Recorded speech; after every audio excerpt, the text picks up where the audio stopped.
तुझी आनवाही नगा देवराया बहु आवडसी जीवापासुनिया कानडिया विठोबा कानडिया बहु आवडसी जीवापासुनिया. प्रस्तुतस्थळी संप्राप्त सेवेकरता निवडलेला अभंग कैवल्य चक्रवर्ती सम्राट विश्ववंद्य ज्ञानेश्वर महाराज यांचा आपल्या इष्टदेवतेसमोर उभं राहून आणि त्या देवतेप्रतीचा अनन्य भाव प्रतिपादित करणारा अभंग आहे. विठ्ठल विठ्ठल. आपल्या या आझादनगर परिसरामध्ये श्री हनुमान सेवा समिती यांच्या मार्फत दरवर्षी सालाबादप्रमाणे हा उत्सव साजरा केला जातो. त्यांच्या अनेकही उत्सव असतील, त्यापैकी हा एक अखंड हरिनाम सप्ताहाचा उत्सव. मोठ्या प्रेमाने हा उत्सव आपण सुरू केला. 38वा आता हे वर्ष आहे. मोठ्या प्रेमाने चालवत आहे. सगळे परिचित अपरिचित श्रोतृवृंद सगळे आपले रासने महाराज जेवढे परिचित आहे तेवढे आपल्याला माहिती आहे. आमचे डुमरे महाराज आहे, त्यांचं नाव बाळू महाराज आहे. पहिले ते मला ओळख करताना म्हटले माझं नाव बाळू महाराज. म्हटलं गिरगावकर का? नाही म्हणे डुमरे. आमचे हरिश्चंद्र महाराज, त्याच्यानंतर माफ करा परिचय नाही आहे, बाकीचे सगळे गायक वृंद, चेतन भाऊ यांच्या मार्फत त्यांनी हा सेवेचा योग दिला. माऊली ज्ञानेश्वर महाराज या अभंगाद्वारा आपल्या इष्टदेवतेसमोर बसून आणि इष्टदेवतेच्या प्रतीचा अनन्य भाव प्रतिपादित करतात. संत हे देवासमोर बसून देवाचंच बोलतात. संत प्रपंचामध्ये येऊन सुद्धा देवाचंच बोलतात.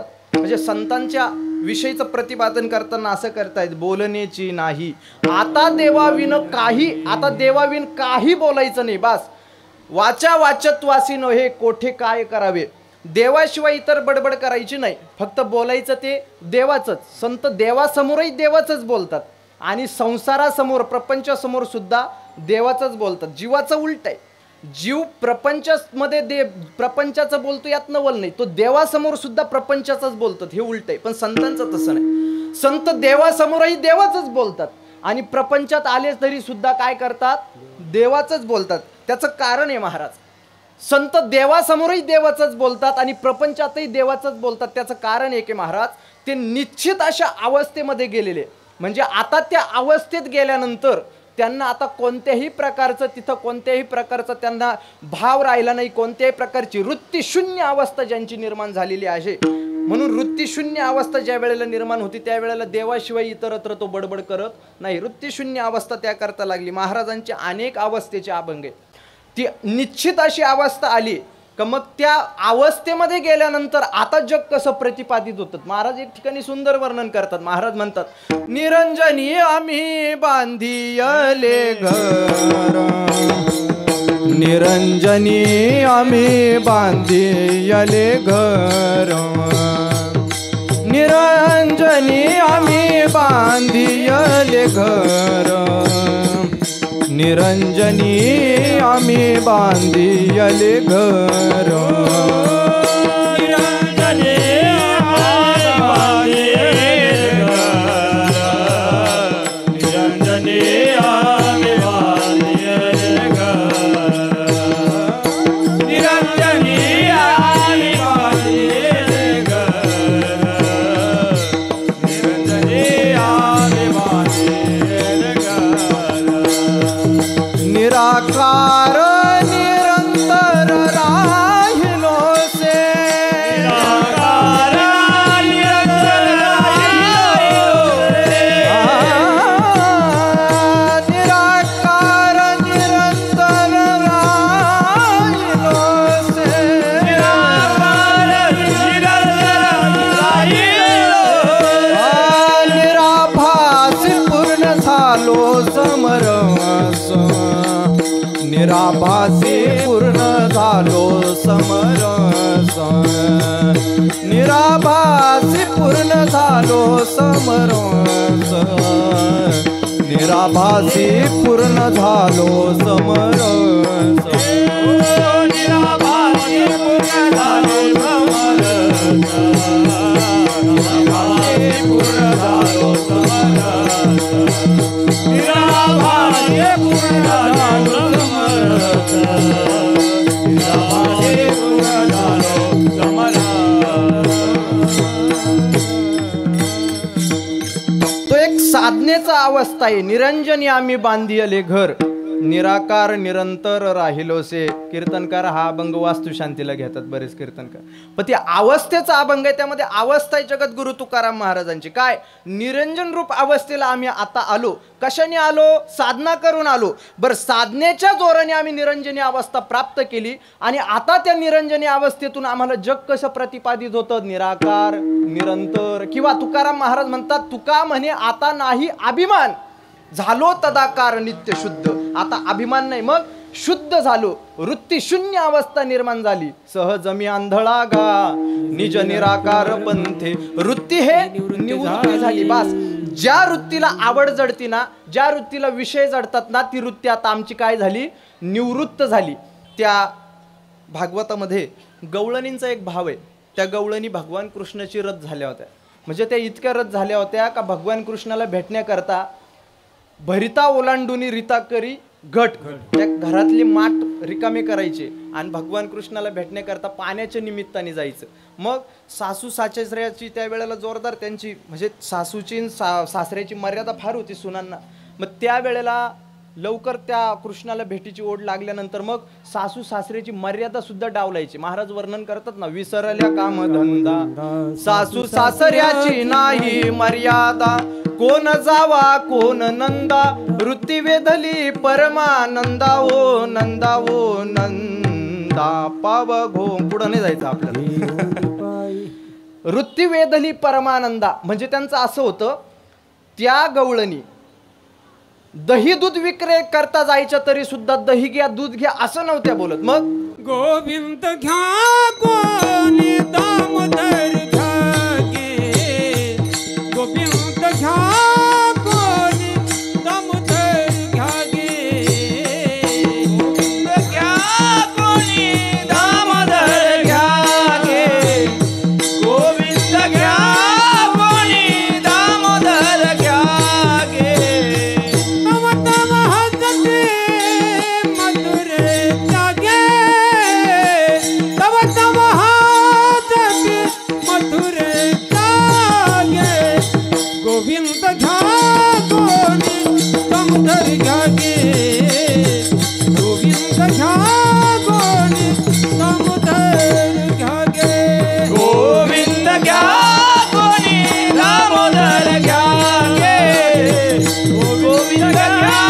कोणी दामोदर घ्या गे.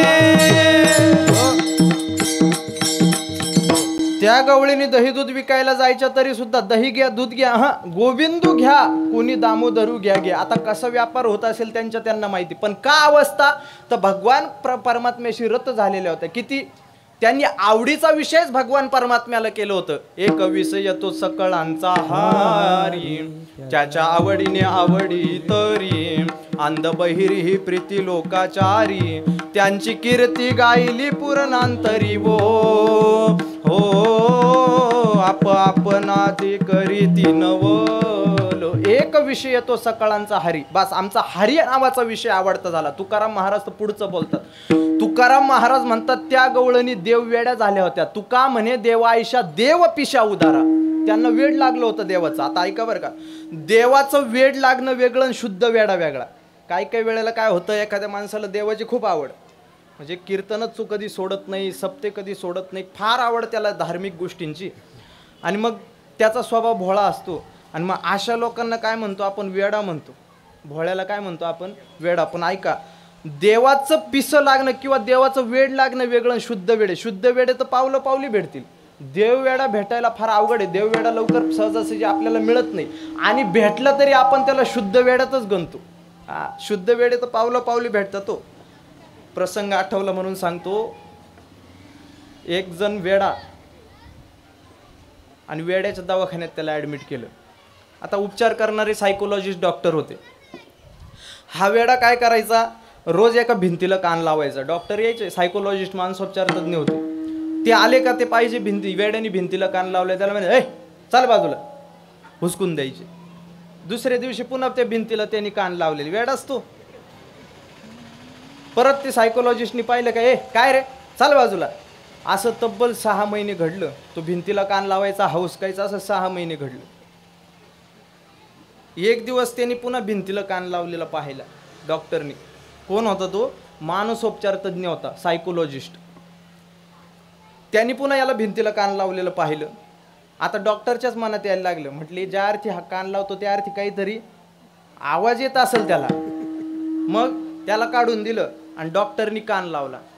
10 मिनटं झाली, 15 मिनटं झाली, 1 तास झाला, 1.5 तास झाला, 2 तास झाला, 3 तास झाला, 4 तास झाला. बुवा नाशिकला पोहोचला पार, तरी सुद्धा काहीच ऐकायला आलं नाही. शेवट त्याला बोलवलं, इकडे रे. का रे? 1 नाही, 2 नाही, 3 नाही, 4 तास झाली कान लावला, मला काही ऐकायला आलं नाही. तू काय इथं ऐकतो रे? म्हटले अहो 6 महिने झाले कान लावतो, मला काही येईन ऐकायला, तुम्हाला कसं काही येईल? म्हटले याला शुद्ध वेडा म्हणतो. हा शुद्ध वेडा, हा शुद्ध वेडा. पण देव वेडा तसा नाहीये. मग त्याला देवाचं पिसं लागलेलं आहे, देवाचं वेड लागलेलं आहे. आणि म्हणून तुका म्हणे देवा आयशा, देव पिस्या उदारा. हा, अशा प्रकारची स्थिती त्या गवळणींची झाली होती. त्यांना देव सोडून आता काही नाही. देव बोलायचं फक्त देवाचंच बोलायचं, वाचा वाचत्वासी नाही, इतर बडबड करायची नाही. बोलायचं तर काय बोलायचं? देवाचंच बोलायचं. आणि म्हणून ती स्थिती संतांची आहे. संत देवाचं बोलतात देवासमोर, प्रपंचातही बोलतात देवाचं. देव घ्या कुणी, देव घ्या कुणी, आयता आला देव घ्या, देव घ्या म्हणत संत फिरले. संत देवाचंच बोलतात, देवाशिवाय इतर काही बोलत नाही. आणि म्हणून ज्ञानेश्वर महाराजांसारखे परम श्रद्धाळू संत जेव्हा देवासमोर उभे राहतात, आता साक्षात त्यांना देव प्राप्तच होतात बरं का. त्यांना प्राप्ती करता 8 तासही करायची गरज पडली नाही. त्यांनी साधनेच्या द्वारे, भक्तीच्या द्वारेने देवाला सहज प्राप्त केलं. त्यांना योग साधना करावी लागली नाही, यागाकडे जावं लागलं नाही, यज्ञाकडे काही करायची गरज पडली नाही. स्वतः ज्ञानेश्वर महाराज योगी असताना सुद्धा ज्ञानेश्वर महाराजांनी नामाचंच महत्व प्रतिपादित. हरिपाठ आपण काय म्हणतो? योगाची वाटा जे निघाले गा सुबाटा, तया दुःखाची जवाटा भागाली. फक्त नामस्मरणाच्या जोरावर देव प्राप्त केला. आणि आता आपला इष्टदेव आपल्या समोर उभा आहे. आणि आपल्या समोर उभा राहिल्यानंतर आता त्याच्याशी काय बोलायचं? तर ज्ञानेश्वर महाराजांनी शपथ खाल्ली, देवा तुम्हाला जीवापेक्षा सुद्धा जास्त आवडतो, असा भाव ज्ञानेश्वर महाराज आपल्या अभंगाच्या पहिल्या चरणात प्रतिपादित करतात.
साक्षात आपण देवाच्या समोर उभे.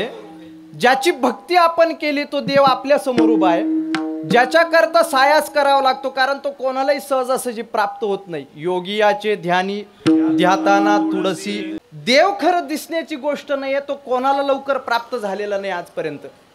रावणाला सुद्धा वैर करावं लागलं तेव्हा प्राप्त झाला, कारण त्याचं वास्तविक स्वरूप अव्यक्त अशा प्रकारचं सांगितलंय. तो सगुण रूपाने कमी येतो, पण त्याचं वास्तविक स्वरूप अव्यक्त निराकार नाही जे आकार, जेथुनी चराचर. किंवा ज्ञानेश्वर महाराजांनी सांगितलंय, कबीर महाराजही म्हणतात, रंग नाही रूप नाही नाही वर्ण छाया. आणि म्हणून असा अव्यक्त परब्रह्म, अव्यक्त परमात्मा लवकर सगुण साकार होत नाही. तो काही दिसण्याची गोष्ट आहे का? लोक म्हणतात तो, नास्तिकवादी म्हणतात तो दिसत नाही म्हणून आम्ही त्यांना मानत नाही. विचार करा, यांचं कधीच खंडन झालेलं आहे. महाराजांनी, शास्त्रकारांनी त्यावरती अनेक प्रकारचे प्रमाण दिलेले. ज्या अर्थी कार्य आहे त्या अर्थी कारण आहे, असं शास्त्रकार म्हणतात ना. जगतान यदि नो करता कुलालेन विना घटा, चित्रकारम विना चित्रम स्वतयेव भवेत तथा. ज्या अर्थी या भूमीतून समजा मडकं निघत असेल तर त्या मडक्याला बनवणारा कोणीतरी कुंभार आहे. किंवा महाराजांचं एक, ज्ञानेश्वर महाराजांचं प्रमाण आहे, ना तरी भूमी आतुनी स्वयंभ, काय घडिया गाडगेचे निगती कुंभ, ते कुलालमतीचे गर्भ उमटली की. महाराज म्हणतात, या भूमीतून गाडगं निघतं खरी, पण ते तसं नाही निघत. मग त्या मातीपासून गाडगं बनवणारा कार्य आहे तर कारण आहे, सदोष कार्य असेल तर कारणही सदोष, कारणही तशाच प्रकारचं निघत असतं. कार्य आहे तर कारण आहे. आणि म्हणून या भूमीतून गाडगं निघतं, पण ते मातीपासून जरी बनत असलं तरी त्याला बनवणारा कोणीतरी आहे. जगतान यदि नो करता कुलालेन विना घटा, कुंभाराशिवाय मडकं नाही. चित्रकारम विना चित्रम, चित्रकाराशिवाय चित्र नाही. हो, जसं किंवा अलंकार स्त्रिया घालतात, त्या अलंकार घडवणारा कोणीतरी तर तो अलंकार, सोन्यापासून अलंकार घडवणारा कोणीतरी असं. जसं चित्रकाराशिवाय चित्र नाही, कुंभाराशिवाय मडकं नाही, तसं देवाशिवाय जगत नाही. जगतान यदि नो करता, अशा प्रकारचा भाव आहे. आणि म्हणून त्यांचं कधीच खंडन झालेलं आहे. ते म्हणतात देव नाही. मी ज्या वेळेला औषध निर्माण शास्त्र शिकण्याकरता होतो नाशिकला, फार्मसीला होतो मी, त्यावेळेला आमचे एक सर होते. ते सर नेहमी मला वेड्यात काढायचे. ते म्हणायचे, काय रे कुठे गेला होता? मी 15 दिवसांनी एकदा कॉलेजला जायचो, तर ते मला बोलायचे, तू काय आमचं जावई आहे का रे? त्यावेळेला माझं लग्नही नव्हतं. मनात मी विचार करायचो, असेल तर द्या. तू निदान आठवड्यातून 2दा येत जाय, रोज नको येत जाऊ. कशा करता जातो? सर मी कीर्तन करतो, प्रवचन करतो, आमची परंपरा आहे ती सांभाळावी लागते त्याकरता. मग कशाला इकडं फार्मसीला आला? मग मी सांगायचं, सर माझं शिक्षणातही डोकं चांगलं चालत होतं, मी काय असं नाही आहे 8 शिक्षणात जमलं नाही म्हणून आळंदीला चालला, असं नाही. मग ते मला कायम प्रश्न विचारायचे, मी दुर्लक्ष करायचो. ते त्यांचं असं होतं, ते देव मानत नव्हते. ते म्हणायचे, जे डोळ्याला दिसतं चक्षुर्वै सत्यम, जे डोळ्याला दिसतं ते आहे, जे दिसत नाही ते नाही. ते मला नेहमी म्हणायचे, काय देवधर्म करतो, काय हे करतो, काय ते करतो. नेहमी विचाराय, कीर्तन करतो का? ते इंदुरीकर बाबा करतात ते का? ज्यांना काहीच माहीत नाही ना कीर्तनातलं, ते त्यांचंच नाव घेतात बरं का. इंदुरीकर बाबा सगळीकडेच फेमस आहे. हो, तशाच प्रकारचं असतंय. आणि मग ते मला विचारायचे, कशावर कीर्तन करतो? मी दुर्लक्ष करायचो त्यांच्याकडे. 1-2दा विचारलं. एकदा त्यांनी असंच विचारलं, काय रे कशावर कीर्तन करतो? म्हटलं घोड्यावर करतो. तुम्हाला काय करायचं? काही प्रश्न विचारायचं, कशावर कीर्तन करतो म्हटलं. मग ते आम्हाला HAPला होते, ह्युमन ॲनाटॉमी अँड फिजिओलॉजी. मग HAPचा सब्जेक्ट म्हणजे मानवी सांगाड्याचा अध्ययन. मग ते सांगाडा त्यांनी माझ्यासमोर, आमच्यासमोर असा टाकला विद्यार्थ्यांसमोर. त्या सांगाड्याचं अध्ययन करत असताना सगळ्या पार्टची ओळख करून ते आम्हाला सांगायचे, याला हे म्हणतात, त्याला ते म्हणतात, त्याला ते म्हणतात. असं सगळं शिकून झाल्यानंतर त्यांनी प्रश्न विचारला. म्हटले, अजून माझ्याकडून चूक भुलीनी काही राहिलं का याचं शिकवायचं? म्हटलं, सर राहिलं. काय?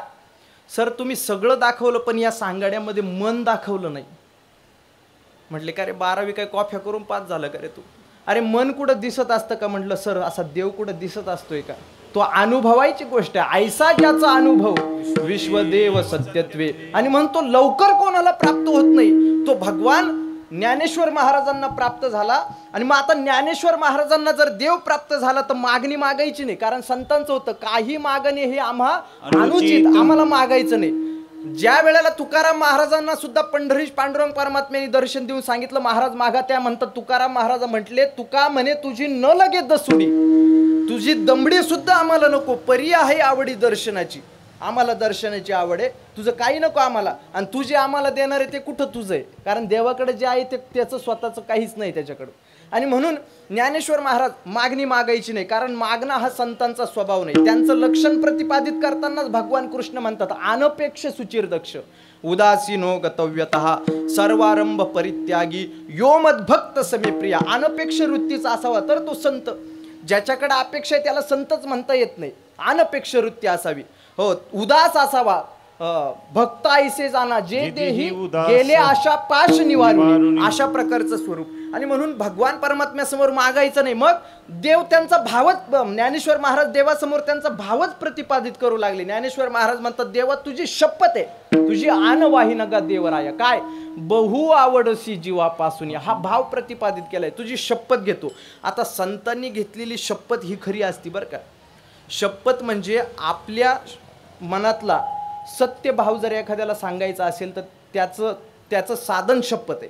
सत्य भाव. एखाद्याला आपली गोष्ट पटत नसेल, खोटी वाटत असेल, आपण फक्त म्हटलं देवाची शपथ का त्याला खरं वाटते. शपथ म्हणजे काय, आपल्या मनातला सत्य भाव प्रतिपादित करण्याचं ते एक साधन आहे. आता त्या शपथीमध्ये हे प्रकार आहे, काही खोटी शपथ घेतात आणि काही खरी घेतात. खरी खोटी असा प्रकार आहे. आता बघा आचारसंहितेचे दिवस आहे, याच्यामध्ये अनेक आश्वासने दिले जातात, अनेक शपथी घेतल्या जातात. शपथ त्या किती खऱ्या होतात हे आपल्याला माहीत नाही आता. पण संतांचं तसं नाही. संतांची आण ही खरी आहे, संतांची शपथ खरी आहे. संत म्हणतात देवा तुझी आण वाही नका बहु आवडसी जीवापासून या. का हो महाराज, तुम्हाला जीवापेक्षा तो जास्त आवडतो, मग संसारिकांनाच बाकीचा प्रपंच का आवडतो त्याचं कारण सांगतो. देवाला, संतांना देव आवडतो आणि जीवाला प्रपंच आवडतो त्याचं कारण आहे, ज्या जीवाला जिकडे सुख प्राप्त होतं तिकडे जाण्याचा तो प्रयत्न करतो, त्याचा जीवन सुखाच्याच मागे. काही जीवांना सुख परमार्थात प्राप्त झालं त्यांना संत म्हणावं, आणि काही जीवांना सुख प्रपंचात प्राप्त झालं त्यांना जीव म्हणावं. जीव आणि संतात हाच भेद आहे. ज्यांना परमार्थात सुख प्राप्त झालं अशी झालं त्यांना संत, आणि ज्यांना प्रपंचात सुख वाटतं प्राप्त होईल त्यांना काय म्हणतात, जीव. त्याला फक्त वाटतं प्राप्त होईल, वास्तविक प्रपंचामध्ये सुख नाहीच आहे, हे स्त्रीवार सत्य आहे. आचार्य प्रतिपादित करत असताना म्हणतात ब्रह्म सत्य जगन मिथ्या जीवे ब्रह्मैर्व नापरहा. आचार्यांनी सांगितलेले ब्रह्म एकमात्र सत्य आहे, बाकी जगत म्हणजे प्रपंच. जगत काय आहे, मिथ्या. मिथ्या म्हणजे खोटा. मी ज्या वेळेला ऑप्शनलचा अभ्यास करतो मी तत्वज्ञानाचा, त्यावेळेला मला पाश्चात्य आणि भारतीय असे दोन तत्वज्ञान अभ्यासायला. भारतीय तत्वज्ञानामध्ये शंकराचार्यांचं, मध्वाचार्यांचं, निंबाळकाचार्यांचं तत्वज्ञान आहे. मग त्या शंकराचार्यांची ती श्लोक प्रसिद्ध आहे, हा ब्रह्म सत्य जगन मिथ्या. त्या ओवीवरती विवेचन मी पाहत असताना त्यांनी मिथ्या या शब्दाचा अर्थ खोटा घेतलेला आहे. मिथ्या म्हणजे काय, खोटा. आणि जगत नाम प्रपंच असा अर्थ आहे. प्रपंचाची व्याप्ती मर्यादित नाही, प्रपंच फार मोठा आहे. म्हणून तर ज्ञानेश्वर महाराज म्हटले ना अवघाची संसार सुखाचा करी, कारण प्रपंच मोठा आहे. प्रपंचाची व्याप्ती फक्त नवरा बायको मुलं बाळ एवढीच नाही आहे, मग प्रपंच फार मोठा आहे. 14 भुवनांचं एक ब्रह्मांड, अशा अनंत ब्रह्मांडापासून बनणारं एक विश्व, आणि त्या विश्वाला काय म्हणतात, सगळ्या विश्वाला प्रपंच म्हणतात. 14 भुवनांचं एक ब्रह्मांड बनतं. महाराज वर्णन करतात ना अनंत ब्रह्मांडे उदरी हरी हा बालक, ज्याच्या उदरामध्ये अनंत ब्रह्मांड आहे, म्हणजे अनंत ब्रह्मांडाची व्याप्ती आहे. आणि त्या अनंत ब्रह्मांडाला एकत्र केलं का विश्व बनतं, आणि त्या विश्वाला प्रपंच म्हणतात. ते पूर्ण विश्व प्रपंच संज्ञेत असतात. मग आचार्य म्हणतात हा पूर्ण विश्व, पूर्ण प्रपंचच खोटा आहे, असं आचार्यांचं प्रतिपादन आहे. मला वाटतं आपण प्रत्येकाने अनुभव घेतला असावा, आपल्याला प्रत्येकाला अनुभव असा हा प्रपंच खोटा आहे. हे मी सांगायची, संतांनी सांगायची गरज नाही. आपल्या प्रपंच जवळजवळ काहींचा 25 वर्षाचा, काहींचा 30 वर्षाचा असेल, काहींचा 40 वर्षाचा असेल. आपल्याला अनुभव कसा आला हे कोणी आता व्यतीत करणार नाही. ती व्याप्ती मोठ्या अशा प्रकारची व्याप्ती आहे. आणि मग त्या जीवाला इकडं सुख वाटतं, त्याला असं वाटतं इकडं सुख आहे, पण इकडं सुख अशा प्रकारचं नाही. कारण सुखाच्या संबंधाने इकडं 6 गोष्टी ज्याच्यामध्ये आहेत त्याला पूर्ण सुखी म्हटलंय. विदुरनीतीत तो श्लोक आलाय. अर्थागमो नित्यमरोगिताच प्रियाच भार्या प्रियवादिनीच वशस्य पुत्रार्थकारीच विद्या षडजीव लोकस्य सुखानि राजन. अर्थागमो, ज्याच्याकडे पैसा आहे तो सुखी, नुसता पैसा असून चालत नाही. मग नित्यम आरोगिताच, ज्याच्याकडे आरोग्य आहे तो सुखी, नुसतं आरोग्य असून चालत नाही. मग प्रियाच भार्या, प्रेम करणारी बायको असावी, नुसती प्रेम करणारी असून चालत नाही. मग प्रियवादिनीच, गोड बोलणारी असावी. अर्थात एकच करायची, 2 नाही करायच्या बरं का. प्रेमही तिनेच करावं, गोडही तिनेच बोलावं, अशी एकच. वशस्य पुत्र हा आज्ञाकारी पुत्र असावा, अर्थकारीच विद्या, जी विद्या धनार्जन कमवून देते ना ती विद्या त्याच्याजवळ असावी. ह्या 6 गोष्टी ज्या वेळेला एकत्र येतात ना त्यावेळेला त्याला पूर्ण सुखी म्हणतात, त्याला पूर्ण सुखी म्हणतात. अशा 6 गोष्टी, विसंगती एवढी की ह्या 6 गोष्टी एकत्र येणंच शक्य नाही, एवढी विसंगती आहे. ज्याच्याकडं पैसा आहे त्याचं आरोग्य चांगलं राहत नाही, ज्याच्याकडं आरोग्य आहे त्याच्याकडं पैसा राहत नाही, ज्याच्याकडं आरोग्य पैसा दोन्ही आहे त्याची बायकोच गोड बोलत नाही, ज्याची गोड बोलती ती प्रेम करत नाही, आणि ज्याची प्रेम करते ती, हे तुम्ही बोला मी कशाला बोल. बरं एवढे असून सुद्धा आज्ञाकारी पुत्र निघत नाही, एवढे असून धनार्जन कमवणारी विद्या असत नाही, या 6 गोष्टी एकत्र येत नाही म्हणून त्याला पूर्ण सुखी म्हणत नाही. अर्थात प्रपंच सुख आहे असं त्याला वाटतं, पण त्या प्रपंचामध्ये सुख अशा प्रकारचं नाही. आणि म्हणून संतांना हे पहिलेच माहित होतं प्रपंचात सुख नाही, म्हणून ते म्हणतात देवा आम्हाला सुख परमार्थात आहे म्हणून बहु आवडसी जीवापासून या, तुझ्यासारखं तुझ्यापेक्षा जीवापेक्षा जास्त आवडतो. अजून एक सांगतो मुद्दा, संतांना जसा देव जीवापेक्षा जास्त आवडतो ना तसे देवाला सुद्धा संत जीवापेक्षा जास्त आवडतात. तेही प्राणा परोते, आवडते मज निरुते, जे भक्त चरित्राचे प्रशंसिती, भक्तांचं चरित्र जे प्रशंस करणारे भक्त असतात ते देवाला प्राणापेक्षा जास्त आवडतात. ते का आवडतात? कारण त्यांना देव आवडतो. तो कसा? जीवापासून या, जीवापेक्षा जास्त आवडतो. सामान्यतः आपल्या जीवामध्ये 3 प्रकारचे वर्ग पडतात, तसे 4 पडतात, पण एक वर्ग भक्तांचा असतोय. त्या प्रत्येकाच्या आवडीचा विषय वेगळा आहे. मृत्यू तलावरती प्रत्येकाच्या आवडीचा विषय वेगळा आहे. म्हणजे तुम्ही पहिला वर्ग घ्या पामर, पामराची आवड वेगळी, विषयीची वेगळी, मुमुक्षाची वेगळी आणि भक्तांची वेगळी. पामराची वेगळी आवड. पामराची काय आवड?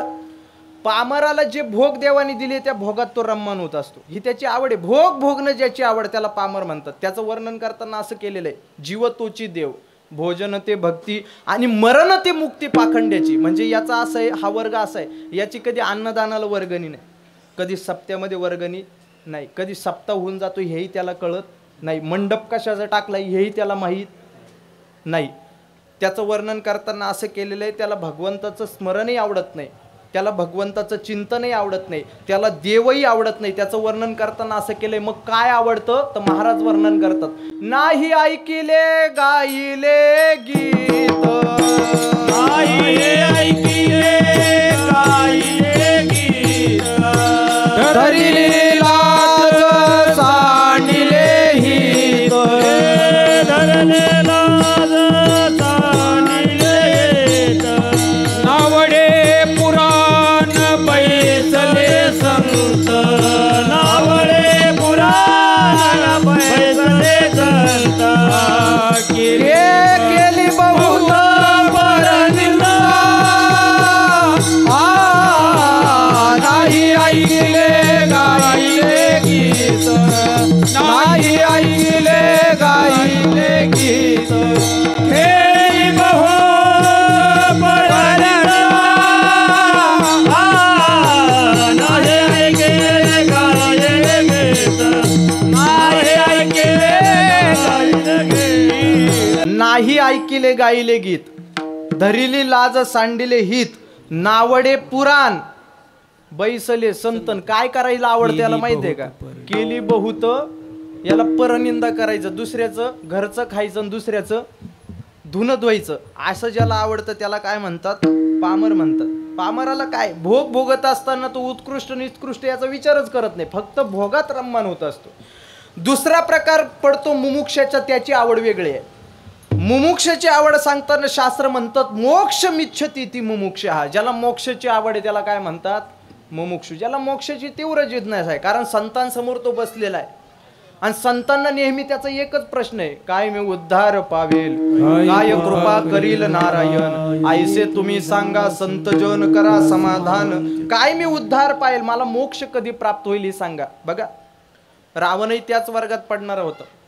आपण खरं तर त्या दसऱ्याला एक पद्धत आहे, भला मोठा रावण करतात आणि त्या रावणामध्ये फटाकडे भरतात, आहे का नाही? इकडं आहे का नाही माहित नाही शहरात, पण आमच्याकडे चालतं. दसऱ्याला मोठा रावण बनवतो, त्या रावणामध्ये फटाके कोंबतात आणि धनुष्यबाण अशा लायकीच्या माणसाच्या हातात देतात का त्याच्यासारखं लायकवानच कोणी नाही. म्हणजे आमच्याकडे कोणाच्या हातात देतात हे आचारसंहिता संपल्यावर सांगेल तुम्हाला. त्यांनी धनुष्यबाण मारायचा, तो रावणाला जाऊन लागला का ठॉय ठॉय आवाज होतो, तो रावण काय होतो. खरं तर त्यांनी देवाशी वैर केलं होतं ना, ते देव प्राप्ती करता केलं होतं. त्यांनी नारदाला विचारलं होतं, नारदा सांग मला देव कशाने प्राप्त होईल. नारद म्हटला, बाबा 16,000 वर्ष ज्यांनी तपश्चर्या केल्या त्याला लवकर देव प्राप्त झाला नाही, तुला काय देव प्राप्त होईल लवकर. म्हटले सांगा कशाने प्राप्त होईल. नारदाने सांगितलं देवाशी वैर कर तेव्हा प्राप्त होईल. म्हणजे त्याचे चांगलेपणाचे गुणधर्म घ्या. काय काय वेळेला लोक चांगलं घेत नाही, मग त्याचं वाईटच घेत चालतात. ते सीता चोरली वगैरे वगैरे, पण त्याचे काही चांगले गुणधर्म. भावार्थ रामायण वाचा, आपल्याला रावण कसा आहे तो कळेल. नाथ महाराजांचं ज्या वेळेला रावणाला विचारलं, रावणाला प्रश्न केला, म्हणले रावणा अरे आता भगवान रामचंद्र लक्ष्मण सगळे वानर सेना आता लंकेमध्ये आलेली आहे सेतू बांधून, आता तुझा समजा वध होणार आहे, कारण इंद्रजित गेला, कुंभकर्ण गेला, आता तुझ्याच माग आहे, तुझा वध होणार आहे. त्याच्यापेक्षा मी माझं एक ऐकलं असतं, ज्या वेळेला पंचवटीमध्ये शूर्पणखीची विटंबना झाली होती नाशिकमध्ये, त्यावेळेला तू खरदूषण मारीची राक्षस पाठवण्यापेक्षा स्वतः जायला पाहिजे होतं. तुझं स्वतः गेला असताना तिथं कोणी तुला पाहणारं नव्हतं. स्वतः रामचंद्राला तिथं त्यांच्याबरोबर तिथं सैन्यही नव्हतं, ना हनुमानाची भेट झालेली होती, ना सुग्रीवाचं सैन्य होतं, काही नव्हतं. 3 जण होती फक्त, राम लक्ष्मण आणि सीता, बस. मग तिथंच जाऊन त्या रामाला जर मारलं असतं ना, ही वेळ तुझ्यावर आली नसती. त्यावेळेला रावण हसायला लागला, म्हटले तुम्हाला कळतं मला कळत नाही का, मला अक्कल शिकू नका. 33 कोट देऊन बंदीशाळेत टाकले, नवग्रहाच्या पायऱ्या केल्या. त्याचं वर्णन करताना असं केलेलं आहे, आपलं जे कुलदैवत आहे ना खंडोबा त्याच्या घडी राक्षसांच्या दाढ्या करायचं काम करायचा. मैराळ देव कानडा करी राक्षसाच्या दाढा, मैराळ देव कानडा, त्याच्याकडं खंडोबा राक्षसांच्या दाढा करायचं. एवढा तो विद्वान होता, हुशार होता. देवाला त्यांनी कामाला लावले, याचा अर्थ तो काय सामान्य होता का. म्हटले तुम्हाला कळतं मला कळत नाही का, मला चांगलं माहिती आहे, पण मी एका गोष्टी करता केलो नाही का. नाथ महाराज भावार्थ रामायणात चांगलं लिहितात बरं का. नाथ महाराज म्हणतात, रावणाचं वर्णन करतात. रावण म्हणतो, पंचवटी सन्मुख जाता तरी मीच पावे सायुज्यता, परी सकळ कुळ उद्धारणार्थ सीता चोरून आलेली. मी जर पंचवटीत गेलो असतो ना, तर रामाने मला बाण मारून माझाच उद्धार झाला असता, पण तसं नव्हतं करायचं. मग सगळ्या राक्षसांचा उद्धार करायचा होता म्हणून सीता चोरून आणली. सगळ्या राक्षसांचा उद्धार करायचा होता, इतका चांगला होता रावण. त्या आनंद रामायणामध्ये कथा आलेली. मी आता कथा सांगून विस्ताराने वेळ घेत नाही, पण त्यामध्ये रावणाने रामेश्वरला भगवान रामचंद्राला आशीर्वाद दिलेला आहे, विजयी भव असा. आनंद रामायणातली ती कथा आहे. मी पूर्ण कथा नाही सांगत, आपला विषय लांबल. मुमुक्ष वर्गाला मोक्ष प्राप्त व्हावा असं वाटतं, आणि म्हणून रावणाला वाटायचं मोक्ष मिळावा, मोक्ष प्राप्त व्हावा असं रावणाला कायम वाटायचं. त्यांनी त्याकरता प्रयत्न केले. म्हणून मुमुक्ष वर्ग, मोक्षम इच्छिती, ज्याला मोक्षाची आवड त्याला मुमुक्ष म्हणतात. तिसरा प्रकार पडतो विषयी, याला स्वर्गाची आवड आहे. ज्ञानेश्वर महाराजांनी त्याचं वर्णन करताना असं केलंय, म्हणती संसारी जन्मीजे यज्ञादी कर्म कीजे, मग स्वर्ग सुख भोगीजे मनोहराज्ञा. संसारात आलोय ना, यज्ञ कर्म करायचं, मग स्वर्ग सुख भोगायचं, ही ज्याची आवड त्याला विषय म्हणतात. आणि चौथा प्रकार पडतो भक्त. भक्ताची वृत्ती निवृत्त झाल्यामुळं भक्तांना एकच आवडतं, काय, बहु आवडसी जेव्हा, बस, त्याच्याशिवाय आम्हाला दुसरं आवडत नाही. पण का हो महाराज, जे तुम्हाला आवडतंय, जो आवडीचा विषय तुमचा झालेला आहे, तो तुमचा देव नेमका आहे कसा. महाराज अभंगाच्या दुसऱ्या चरणात, कानडे या विठोबा, कानडे या, कानडे या विठोबा, कानडे या, कानडे या विठोबा, कानडे या, कानडे या विठोबा, कानडे या, कानडे या विठोबा, कानडे या.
कानडिया विठोबा कानडिया कानडिया विठोबा कानडिया बव्वा बडसी जीवा पासोरिया बव्वा बडसी जीवा पासोरिया बव्वा बडसी जीवा कानडिया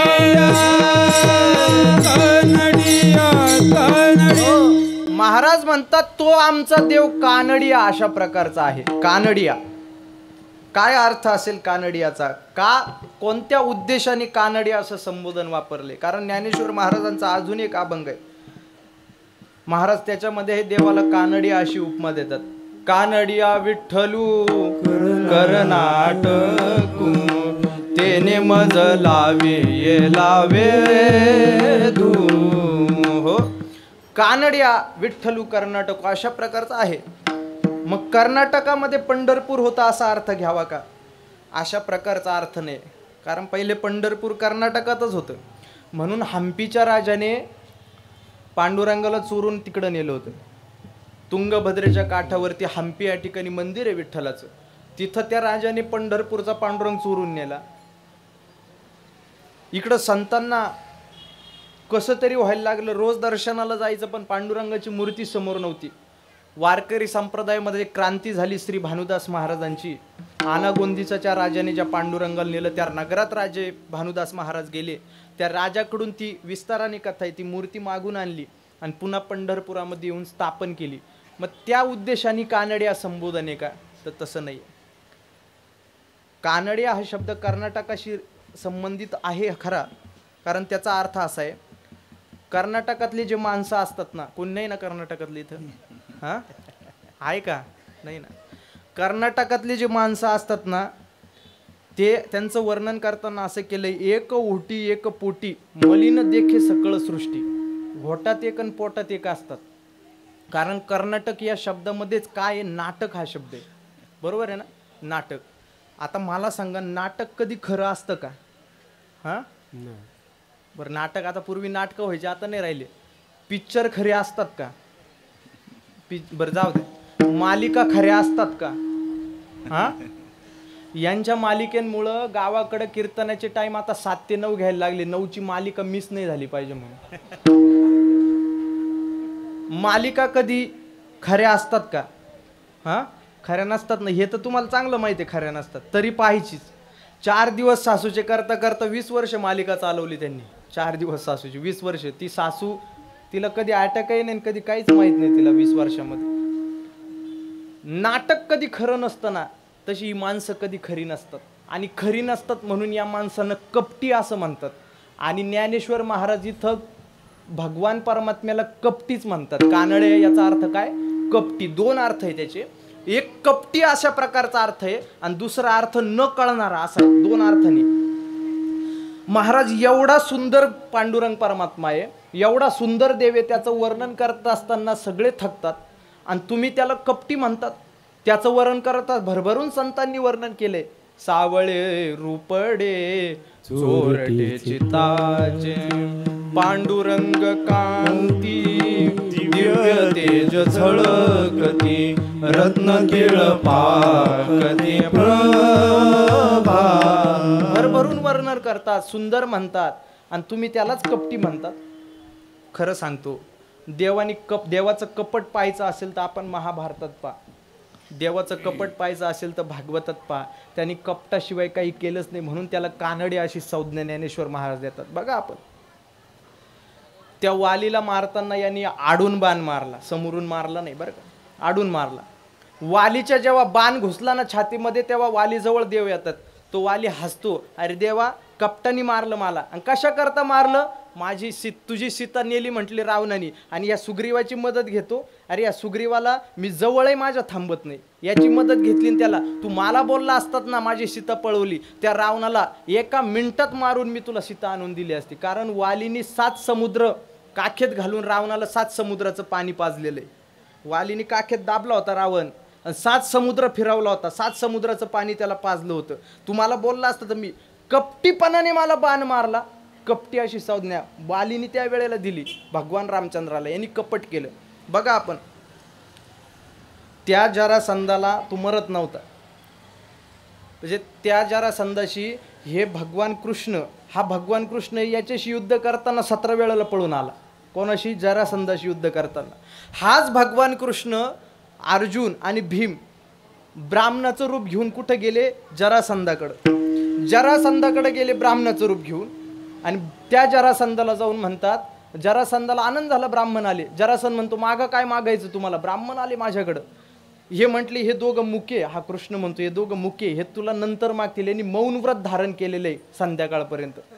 असं संध्याकाळपर्यंत थांबला. त्या जरासंधाच्या डोक्यामध्ये थोडीशी कल्पना आली, म्हटली काहीतरी चुकीचं वाटू राहील.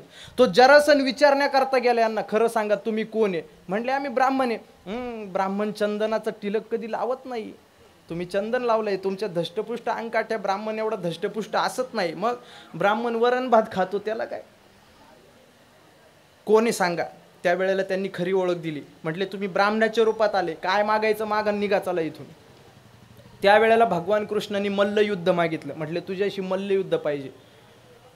तो जरासंध हसायला लागला, अरे तू 17 वेळेला माझ्यासमोर, मी तुझी पाठ पाहिली, म्हटले तुझ्याशी काय युद्ध खेळतो? मग भीमाशी युद्ध खेळल. भीमाशी, त्या भीमाशी मल्लयुद्ध याचं लावलं. तो मरत नव्हता, त्याचे तुकडे केले तर ते जोडले जायचे. का जोडायचे माहिती आहे का? त्याने सूर्यमाळाचं औषध घेतलं होतं. सूर्यमाळ माहिती आहे का? इथं पालघरमध्ये औषध मिळतं ना, ते हाड जॉईन करायचं, त्याचं औषध घेतलं होतं. ते तुकडे जोडले जायचे, आणि ते तुकडे जोडले गेले का ते मरत नव्हता. इकडून यांनी कपट केलं. काय? यांनी काडी तोडली, एक इकडं एक तिकडं फेक असं सांगितलं. कपटाने जरासंधाला मारलं. बरेच कपट आहे बघा आपण त्याचे. भगवान कृष्णाने बऱ्याच प्रकारे कपट केलं. त्या सुभद्रेला बलरामाला दुर्योधनाला द्यायचं होतं, आणि ह्या भगवान कृष्णाला त्या सुभद्रेला अर्जुनाला द्यायचं होतं. द्यायचं होतं का नाही? अर्जुनाला द्यायचं होतं.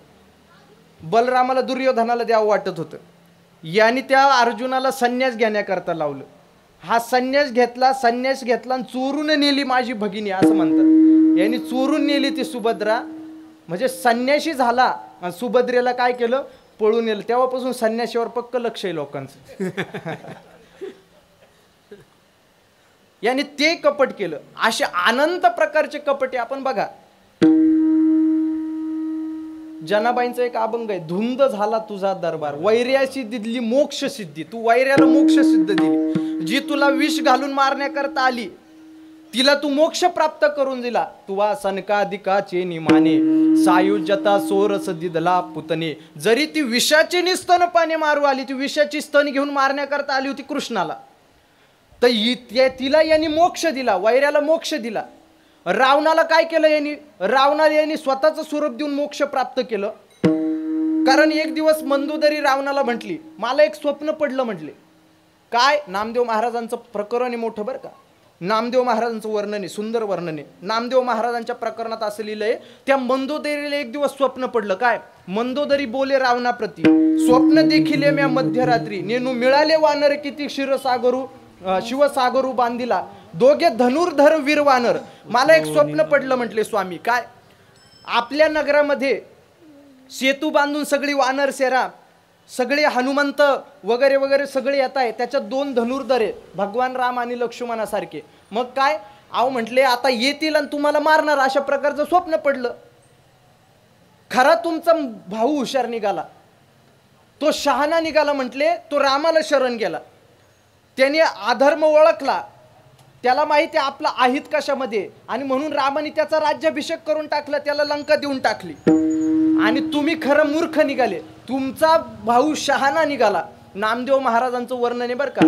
रावण म्हणतो मनसी विभीषण शहाणा, परी तो महामूर्ख जाना. त्याच्यासारखा महामूर्ख कोणीच नाही म्हटले. मंदोदरी हसायला लागली. काय तू मूर्ख आहे? म्हटले मूर्ख आहे. काय मूर्ख आहे? मंदोदरीने सांगितलं, रावणाने सांगितलं, अगं तो रामाला शरण गेला, पण रामाला शरण तो लंकेसाठी गेला, आणि मी देवाशी वैर करतोय, पण देवाशी वैर मी मोक्षासाठी करतोय. म्हणजे यांनी वैर्याला मोक्ष दिला, वैर्याशी दिली मोक्ष सिद्धी. पुण्यवंत पाताळ लोकी गेला नेला, पुण्यवंत पाताळ लोकी नेला. याने पुण्यवंताला, जो बळी सारखा होता, त्याची चुकी एवढीच होती का तो राक्षस कुळात जन्माला आला. म्हणजे भक्त प्रल्हादाचा तो नातू होता. हिरण्यकश्यपूच्या वंशात जन्माला आल्यामुळं त्याला काय म्हटलं, राक्षस कुळ लागलं त्याच्या पुढं. त्याच्यासारखं दान कोणीच दिलं नाही. दानाचं सत्व पाहण्याकरता भगवंतानी वामनाचं रूप धारण घेतलं आणि छोट्या बटूक रूपात आले. इथे प्रश्न आहे बरं का, मोठं ब्राह्मणाचं रूप काय घेतलं नाही, बटूक रूपच घेतला का? देवाला भामटेपणा करायचा होता. भामटेपणा करण्याकरता त्यांनी छोटं रूप घेतलं. म्हणून छोटी बुट्टी माणसं भामटी असतात, हे लक्षात ठेवा. हे तेव्हापासून आहे बरं का, बटूक रूप घेतलं. आणि म्हणून त्यांनी बटूक रूप घेतलं, त्रिपाद भूमी मागितली. शुक्राचार्यांनी वेळोवेळी सांगितलं, म्हटले हा तुझी संपत्ती नेण्याकरता आलाय, तुला लुटण्याकरता आलाय, सावध होय. पण नाही, यांनी त्रिपाद भूमी दिली. शेवट त्याला पाताळामध्ये घातलं. पुण्यवंत पाताळ लोकी नेला, पाताळात घातलं. यांनी कपटच केलं आणि म्हणून त्याला उपमा दिली, कानडिया, कपटी अशी उपमा दिली. ज्ञानेश्वर महाराज म्हणतात तो कपटी आहे. म्हणजे काय, कानडी आहे, कपटी आहे. अजून एक अर्थ आहे, तो न कळणार आहे, तो कोणाला कळत नाही. हो, असं वर्णन करत असताना असं केलंय, भजन करा विठ्ठल विठ्ठल विठ्ठल विठ्ठल. महाराज वर्णन करतात, वेदासी कानडा श्रुतीसी कानडा, वेदासी कानडा श्रुतीसी कानडा, वेदासी कानडा श्रुतीसी कानडा, वेदासी कानडा श्रुतीसी कानडा, वेदासी कानडा श्रुतीसी कानडा, वेदासी कानडा श्रुतीसी कानडा, वेदासी कानडा श्रुतीसी कानडा, वेदासी कानडा श्रुतीसी कानडा. विठ्ठल उघडा पंढरी, विठ्ठल उघडा पंढरी, विठ्ठल उघडा पंढरी, रूप बरवे नाम बरवे, नाम बरवे रूप बरवे, उघडा पंढरी, विठ्ठल उघडा पंढरी, विठ्ठल उघडा पंढरी, नाम बरवे रूप बरवे, नाम बरवे रूप बरवे, वेदासी कानडा श्रुतीसी कानडा. वेदासी कानडा, वेदालाही कळला नाही, वेद जाणू गेला पुढे मौनावला, हे गुह्य तुझला प्राप्त कैसे. वेद जाणण्याकरता गेला, तो मौन झाला का? भगवान परमात्म्याचं स्वरूप अवर्णनीय अशा प्रकारचं आहे. पुष्पदंत थकला, तो म्हणतो असते गेरी समस्या कंचनम सिंधू पात्रे, सुरतरु वर्षाका लेखनी पत्र मुर्वी, लिखित यदि गृहीत्वाम शारदाम सार्वकालम, तदतवपि गुणानामीश पारम न याती. महाराज वर्णन करतात ना, त्याच्या काय काय वर्णन करावा. त्याच्या खोड्यांमध्ये सुद्धा आयुष्य संपून जाईल, इतक्या खोड्या त्यांनी गोकुळामध्ये केल्या, त्याच्या खोड्याचंही वर्णन होत नाही. हो, तुझ्या खोड्या सांगू किती, महीपत्र सिंधू आटे. तुझ्या खोड्या काय सांगाव्या, तुझ्या रूपाचं वर्णन काय करावं. एकीकडे तुला सुंदर म्हणतात, पण तुझ्यासारखा काळाही दुसरा कोणी नाही. नीलांबुज श्यामल कोमलांगम, सीतापतिमित वाम भागम, पानु महा सायक चारु चापम, नमामि रामम रघुवंशनाथम. एकीकडे तुला क्रोधाने पेटलेला म्हणतात आणि एकीकडे तुझंच वर्णन करतात, शांताकारम भुजगशयनम पद्मनाभम सुरेशम. काय वर्णन करावं देवाचं, ते वेदाला सुद्धा कळलं नाही. शेषाने प्रयत्न केला, पण काय, जिव्हा चिरुनी पंगू झाला, त्याची जिव्हा चिरली गेली. सापाला दोन जिव्हा असतात का, भगवान परमात्म्याचं वर्णन करण्याकरता गेला, पण त्याची जिभेला चीर गेली, दोन जिभा झाल्या, दोन जिभा. त्या शेषाला सुद्धा त्याचं वर्णन जमत नाही. जवळ असणाऱ्या लक्ष्मीनाला सुद्धा त्याचं वर्णन कधी जमलं नाही. त्याचं यथार्थ वर्णन संतांशिवाय कोणालाच जमलं नाही. विठ्ठल विठ्ठल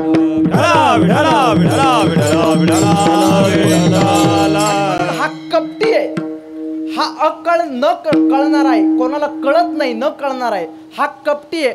असा कानडिया असून सुद्धा ज्ञानेश्वर महाराज म्हणतात, बहु आवडसी जीवापासून या. तू कपटी जरी असला, न कळणारा जरी असला, तरी देवा तू आम्हाला जीवापेक्षा जास्त आवडतो. पण का हो महाराज, तो तुम्हाला जीवापेक्षा जास्त आवडतो हे खरं, पण कोण आवडतं नेमकं कोण? कारण देवतेचे अनेक प्रकार आहे बघा. आपण आपल्या हिंदू धर्मामध्ये देवतेला कमतरता नाही, अनेक प्रकारचे देव आहे. हेंदरी, शेंदरी, दैवते. महाराज तर म्हणतात कोण पूजी भूती खेते, कोण पुजतं त्याला. अनंत प्रकारचे देव निर्माण झाले. लोक खऱ्या देवाला विसरले आणि खोट्याच्या मागे लागले. सांडूनिया श्रीकृष्ण चरण, इंद्रादी देवांचे करिता भजन, ते देवची मृत्यूग्रस्त पूर्णमा भजे त्यांचे मरण कोणवारी. ही गतानुगतिक पद्धत आहे बघा.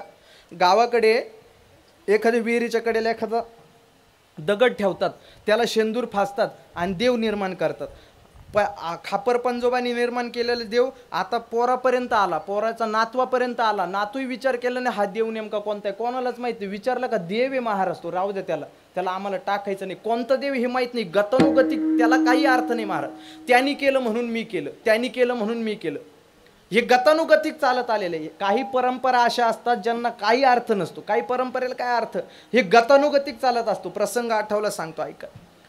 काय झालं, एक जावई सासूरवाडीला गेला. सासूरवाडीला गेल्यानंतर घरातले सगळे जावई बापाला म्हटले तुम्ही बसा. जेवू घातलं त्याला, पाणी दिलं, बसा. आम्ही काय करतो शेतात जाऊन येतो, तोपर्यंत तुम्ही काय करा, आराम करा. त्याला आराम करण्याकरता लावलं. मागून नेमके ते गेल्यानंतर एक तार आली. तार म्हणजे पूर्वी पोस्टनी यायची ना तार. आता हा जावई एकटाच घरी. हा जावई अशिक्षित होता, याला वाचता येत नव्हतं, लिहिताही येत नव्हतं. आता त्याला वाटलं तार आली. तार आल्यानंतर त्यांनी पाहिली रडायला लागलं. कारण पूर्वी तार केव्हा यायची माहिती आहे का, कोणीतरी गेल्याच त्याच्यामध्ये लिहिलेलं असायचं. अशा आपत्काल स्थितीतच तार यायची. मग याला असं वाटलं आपलं बऱ्यापैकी कोणीतरी, हा रडायला लागला. घरातले त्या आवाजाने घरातले गोळा शेतातून पटापट आले. काय झालं, जावई बापू तारेकडे पाहून रडतात म्हटले. त्यांनी काही विचारलं नाही याला नेमकं काय झालं, वाचलंय नाही पत्र. फक्त जावई बापू तारेकडे पाहून रडतात म्हणून यांनी रडायला सुरुवात केली. घरात रडारड. आता घरात रडारड चालू झाले. ही ऐकलं बाहेरच्या माणसांनी. बाहेरचे लोक आले, त्यांनी पाहिलं घरातले सगळे जोर जोरात रडताय. म्हटले जावई रडतोय, नक्कीच यांच्या घरामध्ये काहीतरी कोणाचं तरी. ते रडायला लागले. त्यांनी काढल्या बाबा टोप्या, मांजरपाट कापडही विकत घेतलं. त्यांनी मडके आणले, तिरडी बांधायला सुरुवात केली, पाणी तापवायला सुरुवात केली. काही विचारलं नाही, सगळं गाव दुःखात. पण त्या गावामध्ये एक जरा हुशार माणूस होता वारकरी संप्रदायातला. आपली वारकरी माणसं शहानिशा करतात. तुकाराम महाराज म्हणतात, तुका म्हणे मज कळते चाचणी, आम्ही सत्य असत्य सगळं ओळखतो, काहीतरी विचारावं. म्हणून तो माणूस त्या गावातल्या लोकांना विचारायला लागला, झालं काय? म्हटलं आम्हाला काय माहित नाही, घरात रडता म्हणून आम्ही रडतो म्हटलं. घरातल्या माणसांना विचारलं, का नेमकं झालं काय? आम्हाला नाही माहिती म्हटले. आमचे जावई बापू रडतात म्हणून आम्ही रडतो म्हटले. जावई जवळ जाऊन विचारलं. जावई बापू पाठवून हात फिरला. अहो काय झालं? काय नाही, पत्र वाचता येत नाही म्हणून रडतो म्हटले. या परंपरे ही गतानुगतिक चालत आलंय. त्यांनी केलं म्हणून मी करायचं, त्यांनी केलं म्हणून मी करायचं. पण ह्या देवांना कोणत्याही प्रकारचा अर्थ नाही. असे अनेक देव. तुकाराम महाराजांची तर देवतेंवर टीका आहे. ऐका, तुकाराम महाराज म्हणतात, गणोबा विक्राळ लाडू मोदकाचा काळ. गणपतीवर सुद्धा टीका करतात, पण तो त्यांचा अधिकार होता बरं का. कारण ते ब्रह्मपदाला होते. तुकिता तुलनेसी ब्रह्म तुकाशी. आपण गणपतीला नाव नाही ठेवू शकत. आपल्यासाठी गणपती आराध्य दैवत आहे. पण ते तुकाराम महाराजांनी का टीका केली? त्यांची भक्ती तेवढी होती. कारण त्यांनी स्पष्ट सांगितलं, जो या देवांचाही देव बळीया माझा पंढरीराव. त्यांनी बरीच टीका केली बघा. देवीवर सुद्धा तुकाराम महाराजांची टीका आहे. रंडी चंडी शक्ती मध्य मास भक्षिती. अजून खंडोबावर टीका आहे. खंडोबा बहिरोबा रोटी तुटीसाठीचे देव. ते रोटी तुटीसाठीचे देव आहे खंडोबा बहिरोबा, अशी टीका आहे महाराजांची. आणि म्हणून अनेक प्रकारचे देव आहे. मग कोणते देव नेमके, कोणत्या देव तुम्हाला जीवापासून जास्त आवडतो? तर महाराज त्याचं वर्णन अभंगाच्या शेवटच्या चरणात करतात. बाप रखुमा देवर विठ्ठलू राया, बाप रखुमा देवी मरू विठ्ठलू राया, बाप रखुमा देवर विठ्ठलू राया, बाप रखुमा देवर विठ्ठलू राया, बाप रखुमा देवी मरू विठ्ठलू राया, बाप रखुमा देवी मरू विठ्ठलराया. कानडिया विठोबा कानडिया विठोबा कानडिया बडसे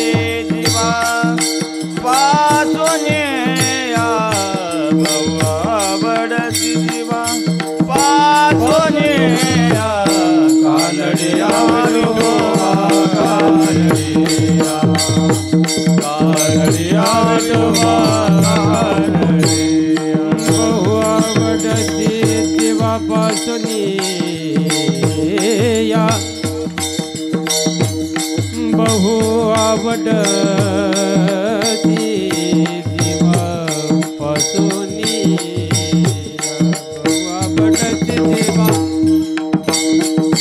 बहु आवडती जीवापासून या बहु आवडती जीवापासून या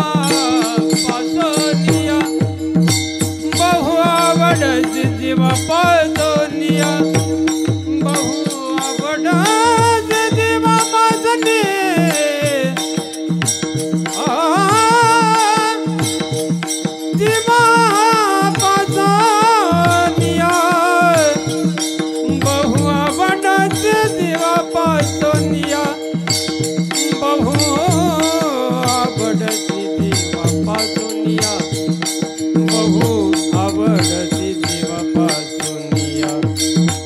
आवडती जीवापासून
कानडिया विठोबा कानडिया विठोबा रखमा देवी वरु विठ्ठलराया बहु आवडती जीवापासूनिया कानडिया विठोबा कानडिया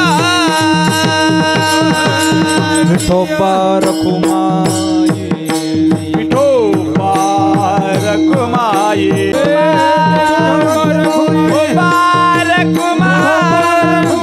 विठोबा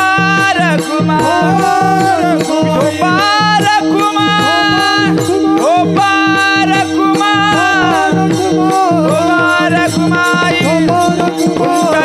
तुझी आनवाही नगा देवराया बहु आवडसी जीवापासूनिया कानडिया विठोबा कानडिया बहु आवडसी जीवापासूनिया बाप रखुमा देवीवरू विठ्ठलू राया बहु आवडसी जीवापासूनिया कानडिया विठोबा कानडिया बहु आवडसी जीवापासूनिया. ज्ञानेश्वर महाराज आपल्या आवडीचा भाव प्रतिपादित करतात. आम्हाला देवा तू जीवापेक्षा जास्त आवडतो. कोणता देव?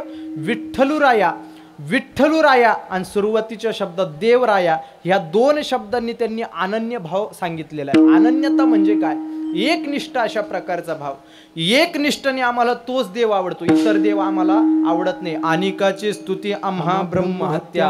अनिकाची स्तुती आम्हा ब्रह्महत्या. आम्हाला ब्रह्महत्येचं पाप लागेल आम्ही जर अनिकाची स्तुती केली तर. आणि म्हणून त्या देवाशिवाय आम्ही इतरांची देव. कारण अनन्यता कशाला म्हणतात? एकनिष्ठ भाव असतात. मी प्रसंग सांगतो थोडक्यामध्ये. गोकुळाच्या अवतीभोवती काही प्रदक्षिणा असतात. 4 पंचक्रोशीची 24 गावांची अशा 2-3 प्रदक्षिणा आहेत. काही साधू आणि त्याचा शिष्य समूह त्या प्रदक्षिणे करता निघाले. त्यांचा मुक्काम यमुनेच्या नदीच्या तिथे गोकुळाजवळच त्यांचा मुक्काम पडला. त्यांनी मंडप दिला. तो साधू ज्या ठिकाणी मुक्काम त्या ठिकाणी प्रवचन सत्संग करायचा. त्यावेळेला नेमकं असं झालं, गोकुळातला एक नागरिक मथुरेला दही दूध विकण्याकरता गेला. त्यांनी दही दूध विकलं आणि एक दही दुधातून आलेल्या पैशातून त्यांनी धान्य विकत घेतलं. त्या धान्याची गोणी आपल्या डोक्यावरती ठेवली. ती गोणी घेऊन तो गोकुळाकडे चालला. तेवढ्यात तो सत्संग त्याला दिसला. त्याला असं वाटलं घरी जाऊन काय करायचं, पोळ्याच भाजायच्या ना, त्याच्यापेक्षा भगवान कृष्णाचं नाव घेऊ. म्हणजे त्यावेळेला माणसं पोळ्या भाजत होते बरं का, आत्ताच भाजतात असं नाही आहे. भगवान कृष्णाचं आपण काहीतरी ऐकू, भगवान कृष्णाचा सत्संग ऐकायला भेटेल. तो तिथे गेला. साधू सिंहासनावर बसलेला, बाकीचे शिष्य सगळे खाली बसलेले, साधूचा सत्संग चालू. सगळे शिष्य एकाग्र होऊन ऐकतात. त्याला असं वाटलं आपण ऐकावं, पण आता बसावं कुठं, कारण असा नियम आहे जेवण करत असताना आणि श्रवण करत असताना आसन असल्याशिवाय बसू नये. आपल्याकडे आसन नाही, मग काय करायचं. तो असा साधूच्या जवळ आला. त्याने आपली धान्याची गोणी खाली टाकली आणि त्याच्यावरती बसला. पण गंमत अशी झाली, त्याचं आसन गेलं साधूच्या वरती. आता हा राग आला शिष्यांना जे बसलेले होते खाली. म्हणजे त्या बाबाचं ब्रह्मज्ञानाच्या गप्पा ऐकून आमचे डोके पिकले, तरी आम्ही बसून ऐकू राहिलो म्हटले. आणि हा खुशाल त्या साधूच्या वरती, आमच्या गुरुजींच्या वरती जाऊन बसला. आता जसा त्यांना राग आला ना, तसा तो राग त्या साधूलाही आला. त्याला असं वाटलं आपल्यापेक्षा उंच आसन टाकून बसला. त्या साधूला वाटलं असाच अनपढ दिसतो, अशिक्षित दिसतो, म्हणून त्याला असं वाटलं एखादे शब्द फेक करून याला थोडंसं बोलू. म्हणून विचारलं, कोण रे तू, कोण रे तू. म्हटल्यानंतर त्या गोकुळातल्या नागरिकाला आला राग. म्हटले माझ्याच गावात येऊन मलाच विचारतो कोण रे तू. तो गोकुळातला नागरिक जरा नंगट होता. नंगे को खुडा धरताय असं म्हणतात ना, नंगट. तो साधूला म्हणतो तू कोण ते सांग. साधूला वाटलं हा फारच नंगट दिसतोय आणि फारच अशिक्षित अडाणी दिसतो. साधू म्हटला अरे बाबा मी अनन्य आहे म्हटले, आता सांग तू कोण आहे. असं बोलल्यानंतर तो म्हटला तुम्ही अनन्य तर मी फनन्य म्हटले. काय बोलला. आता अनन्य शब्दाचे अर्थ आहेत बरं का, पण फनन्य या शब्दाला काहीच अर्थ नाही. तो साधू म्हटला माझं जीवन वाचण्यात गेलं, मी अजूनपर्यंत फनन्य शब्दाचा अर्थच पाहिला नाही. अरे म्हटले फनन्य म्हणजे काय. तो म्हटले तुम्ही सांगा पहिले अनन्य म्हणजे काय. अरे बाबा अनन्य म्हणजे मी भगवान कृष्ण सोडून इंद्र चंद्र वायू सोम अग्नी या कोणत्याच देवाचं उपासना करत नाही म्हटले, म्हणून मी अनन्य एकनिष्ठ. आता तू सांग फनन्य म्हणजे काय. तो म्हटला तुम्हाला भगवान कृष्ण सोडून इतर देवतेची नावं तरी माहिती, मला तेवढी माहीत नाही म्हटलं, म्हणून मी फनन्य. याचा अर्थ काय. अनन्य या शब्दाचा अर्थ एकाच देवतेची एकनिष्ठ भावाने भक्ती करावी, एकच देव करावा, ते एक देवाला आपलं जीवन समर्पित करावे, याला अनन्य म्हणतात. म्हणून विठ्ठलुराया आणि देवराया या शब्दात अनन्यता आहे. देवराया म्हणजे जो देवांचा राजा आहे असा देवराया, आणि विठ्ठलुराया ज्याची उपासना ते करतात तो देव, त्या प्रतीचा अनन्य भाव. कारण संतांनी 4 प्रकारे अनन्यता समजावली आहे लोकांना. 4 प्रकारची अनन्यता आहे. पहिली अनन्यता रूपाची, दुसरी अनन्यता नामाची, तिसरी अनन्यता देवतेची आणि चौथी अनन्यता तीर्थांची. रूपाची अनन्यता म्हणजे त्याचं रूप सोडून इतर देवतेचे रूप आम्ही पाहणार नाही, बस त्याचंच एक प्रकारचं रूप आम्ही पाहू. दुसरी अनन्यता नामाची, भगवान पंढरीश पांडुरंग परमात्म्याचं नाव सोडून इतर देवतेचं नाव आम्ही घेणार नाही. तिसरी अनन्यता देवतेची, भगवान पांडुरंग सोडून इतर देवतेकडे आम्ही जाणार नाही. आणि चौथी अनन्यता तीर्थाची, पंढरपूर आणि चंद्रभागा तीर्थ सोडून इतर तीर्थांकडे आम्ही जाणार नाही. मला वाटतं साधूंनी संतांनी इतर तीर्थ पाहिलेली नसावी का. पंढरपुराची अनन्यता सांगतात म्हणजे इतर तीर्थ बहुतेक पाहिलेली नसावी. एखाद्या माणसाला एखादी गोष्ट केव्हा आवडती माहिती आहे का, जेव्हा तिच्या तुलनेची चांगली गोष्ट त्याला माहीत नसते. बघा ज्या वेळेला आमच्या खेडेगावामध्ये पूर्वी एक 8-10 वर्षापूर्वी लग्न व्हायची ना, तर बुंदी असायची जेवायला, बुंदी असायची. गुलाबजाम कोणाला माहीतच नव्हता तिकडे पंक्तीमध्ये, आता आले सगळीकडे गुलाबजाम. मग ते शहरातले लोक यायचे, ते आमच्या पंक्तीत खेडेगावात लग्नातल्या बसायचे, बुंदी खायचे. बुंदी ते म्हणायचे काय रे काय आलो का बुंदी, काय आलो का बुंदी. अरे आमच्या शहरात या गुलाबजामच्या पंक्ती असतात. आता यांनी गुलाबजामच कधी खायलेलं नाही आमच्याकडच्या माणसांनी बरं का पहिले.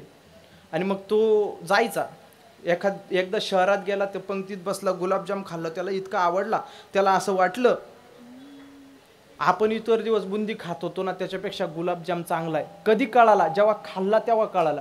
कदाचित तुकाराम महाराजांना इतर तीर्थ चांगली वाटत नाही, पंढरपूरच वाटतं, याचा अर्थ त्यांनी पाहिलेली नसावी. पण त्यांचंच वर्णन आहे, वाराणसी गया पाहिली द्वारका, परीन हे तुका पंढरीच. किंवा महाराज म्हणतात ना, उदंड पाहिले उदंड ऐकिले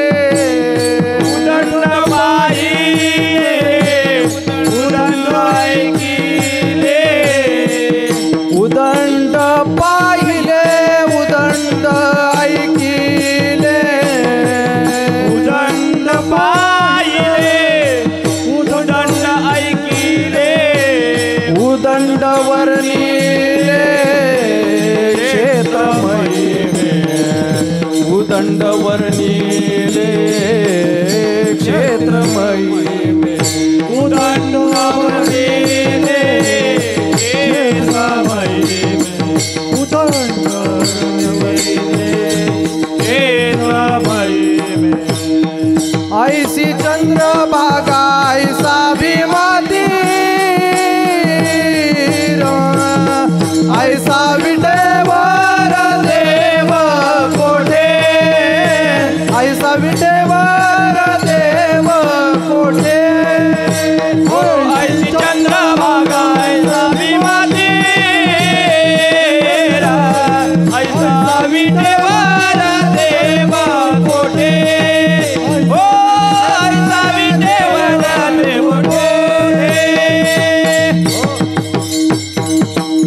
उदंड पाहिले बाबा उदंड ऐकले उदंड वर्णिले क्षेत्र महिमे पण ऐसी चंद्रभागा ऐसा भीमातीर ऐसा विटेवर देव कोठे असा देव जगाच्या पाठीवर कुठंच नाही कारण त्याचं वर्णन स्कंद पुराणात आलेलं आहे स्कंद पुराणामध्ये अशी कथा आहे ज्या वेळेला सगळे साधू समूह भगवान शंकराकडे जातात आणि शंकराला म्हणतात भगवंता सांगा या जगावरती एवढे तीर्थ आहे पण सगळ्यात पवित्र तीर्थ कोणतं त्यावेळेला भगवान शंकरांनी वर्णन केले नामदेव महाराज आपल्या गाथेत लिहिता महाराज म्हणतात आईसे शंकर सांगे ऋषी जवळी सकलही तीर्थे माध्यान्न काळी येता पुंडलिका जवळी करती आंघोळी वंदिती चरण आईसे शंकर सांगे ऋषी जवळी सगळे भारतातले तीर्थ जगातले तीर्थ काय करतात माहितीये का रोज बर का 12 वाजता माध्यान्न काळी कुठे येतात सगळे तीर्थ कुठे येतात रोज येता पुंडलिका जवळी पंढरपूरला येतात काय करतात करती आंघोळी आणि वंदिती त्याचं चरण म्हणतात देवाचं आंघोळ करतात आता ते जर सगळे तीर्थ रोज इकडे येतात तर आम्ही कशाला तिकडे जाऊ आम्हाला काय गरज आहे आणि म्हणून ही तीर्थाची अनन्यता पंढरपूर सोडून इतर तीर्थ आम्हाला नको देवतेची अनन्यता त्याचं रूप सोडून त्याचं नाम सोडून आम्हाला इतर काहीही आवडत नाही आणि अशा प्रकारे भगवान ज्ञानेश्वर महाराजांनी भगवंताचं वर्णन करताना म्हटले विठ्ठलुराया भक्त तूच असं वर्णन नाहीये बहु आवडशी म्हसोबा राया असं नाहीये मग बहु आवडशी विठ्ठल राया असं वर्णन आहे किंवा बहु आवडशी बिरोबा राया असंही नाहीये विठ्ठलुराया तू आम्हाला जीवापेक्षा जास्त आवडतो हा अनन्य भाव प्रस्तुत अभंगात ज्ञानेश्वर महाराज प्रतिपादित करतात ज्ञानेश्वर माऊली ज्ञानराज माऊली तुकार यथामते यथा अवकाश बुद्धीला पटेल असा भावार्थ सांगण्याचा अभंगावरती बोलण्याचा प्रयत्न केला मी काय फार ज्ञानी नाहीये म्हणून मी अभंग सोडवू शकेल पण त्याच्या अवतीभोवती फिरण्याचा प्रयत्न केला ज्ञानेश्वर महाराजांनी प्रस्तुत अभंगात देवतेप्रतीचा विठ्ठलुराया प्रतीचा अनन्य भाव प्रतिपादित केला आणि तो अनन्य भाव आपल्याला समजावून सांगितलं म्हणून आपण इष्टदेवतेची भक्ती करत असताना एकाच देवतेची उपासना निश्चित अशा अनन्य भावे करावी तर सगळ्या देवताच्या मागं लागू नये एकाच देवतेची उपासना व्हावी आणि म्हणून महाराज वर्णन करतात बहु आवडसी जीवापासून या तो आम्हाला जीवापेक्षा जास्त अशा प्रकारचा विठोबा आवडतो आणि म्हणून प्रस्तुत अभंगात ज्ञानेश्वर महाराजांनी हा भाव प्रतिपादित केला आनंद वाटला इथं येऊन सगळ्या तुम्हा सज्जनांचं दर्शन झालं सगळ्यांचं मला नाव माहीत नाही पुन्हा एकदा क्षमा मागतो होईल पुढं ओळख आपली तुमची क्षमा मागतो सगळ्यांच्या चरणावरती विनम्र नतमस्तक होऊन सेवेला पूर्ण विराम दे विठ्ठल जय जय